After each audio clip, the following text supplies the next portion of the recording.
নমস্কাৰ ছাৰ বাইদেউসকল আপোনালোকক ইনফোলাইভ 23 লৈ স্বাগতম জনাইছো আপোনালোকে ইতিমধ্যে অৱগত যে ইনফোলাইভ 23 ত আপোনালোকৰ সহায় হোৱাকৈ সকলো ধৰণৰ চৰকাৰী নিৰ্দেশনা আপোনালোকৰ ওচৰত যুগুত কৰি অহা হৈছে হেহে যদি আপুনি ইউটিউবত আমাৰ চেনেললৈ নতুনকৈ আহিছে তেন্তে চেনেলটো সাবস্ক্ৰাইব কৰিব আৰু যদি ফেসবুকত আপুনি আমাৰ ইনফোলাইভ 23 পেজখনলৈ নতুনকৈ আহিছে তেন্তে পেজখন ফলো কৰি ৰাখিবলৈ অনুৰোধ জনোৱা হ'ল আজিৰ ভিডিঅ'টোত এটা অত্যন্ত জৰুৰী ইনফৰমেশ্যন আপোনালোকৰ ওচৰত লৈ আহিছো হেহে ভিডিঅ'টো শেষলৈকে চাই ইনফৰমেশ্যনখিনি জানি ল'ব বুলি আশা ৰাখিলো এতিয়া আজিৰ নিৰ্দেশনাখনলৈ আগবাঢ়ো এইখন আহিছে মিছন ডাইৰেক্টৰ সমগ্ৰ শিক্ষা অসমৰ তৰফৰ পৰা From Sanjay Datta, ACS, Executive Director, Samagra Shiksha, Assam, Kahilipara, Guwahati, 19, to the District Mission Coordinator, Samagra Shiksha, Assam, all districts.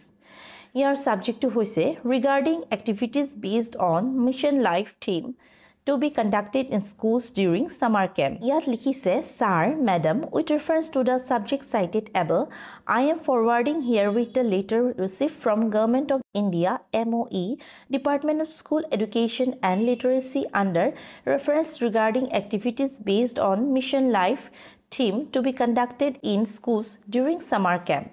You are aware that Mission Life is a global movement promoting sustainable lifestyles and mindful use of resources to conserve the environment. In this regard, one, as a part of activities under eco clubs which are already formed in the schools to enable children to take up meaningful environment-friendly activities and projects. It is suggested that summer camps may be organized in schools during upcoming summer vacations on the theme Eco Clubs for Mission Life. Number 2, the activities may be started on World Environment Day, that is 5th June. Number 3, the summer camps can be organized for 1 week, devoting 1 day for each of the 7 themes of Mission Life, that is adopt healthy lifestyle, adopt sustainable food systems, reduce e-waste, reduce waste, save energy, save water, and say no to single-use plastic.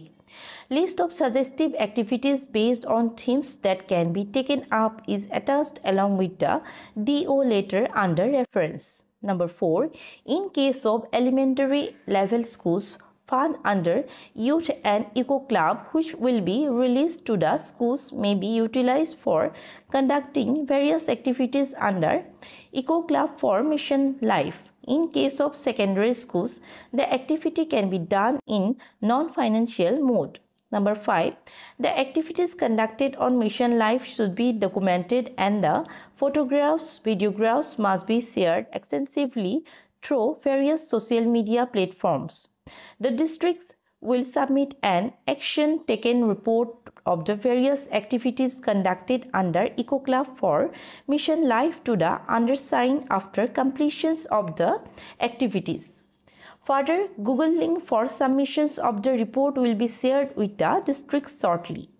This is for your information and necessary action. এই নিৰ্দেশনাখনত অৱগত কৰিছে যে গৰমৰ বন্ধত আমাৰ বিদ্যালয়সমূহ যি summer camp আয়োজন কৰা হয় সেই সামাৰ কেম্পত ভাৰত চৰকাৰৰ শিক্ষা মন্ত্ৰালয়ৰ অন্তৰ্গত মিছন লাইফ কাৰ্যসূচীৰ ক্ৰিয়াকলাপ অন্তৰ্ভুক্ত কৰিব লাগে মিছন লাইফ কাৰ্যসূচীত আমাৰ প্ৰাকৃতিক পৰিৱেশৰ গুৰুত্ব আৰু উন্নতিকৰণৰ ওপৰত গুৰুত্ব দিয়া হয় ইয়াৰ প্ৰথমতে জনাইছে যে যেহেতু আমাৰ বিদ্যালয়সমূহত ছাত্ৰ-ছাত্ৰীৰ ইকো ক্লাব গঠন কৰা হৈছে এইবাৰ সামাৰ কেম্পত মিছন লাইফক থিম হিচাপে লৈ তাৰ কাৰ্যকলাপ কৰিব লাগে দ্বিতীয়তে অহা 5 জুন তাৰিখে বিশ্ব পৰিৱেশ দিৱসৰ দিনাই এই কাৰ্যসূচী আৰম্ভ কৰিব পাৰে তৃতীয়তে বিদ্যালয়সমূহৰ সামাৰ কেম্প 7 দিনৰ বাবে অনুষ্ঠিত কৰি প্ৰত্যেক দিনাই এটাকৈ কাৰ্যকলাপ কৰিব পাৰে হেয়া হৈছে adopt healthy lifestyle, adopt sustainable food system, reduce waste, save energy, save water, আৰু say no to single-use plastic ইত্যাদি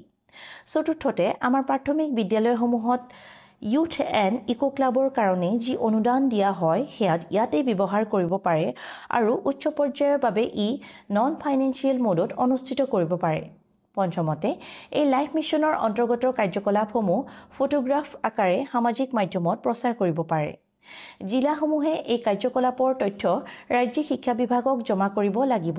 তাৰ বাবে গুগল লিংক পৰ্যায়ক্ৰমে প্ৰদান কৰা হ'ব বুলি জনাইছে। আজিৰ ইনফৰমেশ্যন ইমানেই। যদি এই ইনফৰমেশ্যনখিনি আপোনালোকৰ বাবে লাভদায়ক হোৱা বুলি ভাবিছে তেন্তে ভিডিঅ'টো লাইক কৰি আপোনাৰ বন্ধু-বান্ধৱীসকলৰ লগত শ্বেয়াৰ কৰি দিব। চাই থাকিব ইউটিউব আৰু ফেচবুকত ইনফোলাইভ 23। ধন্যবাদ।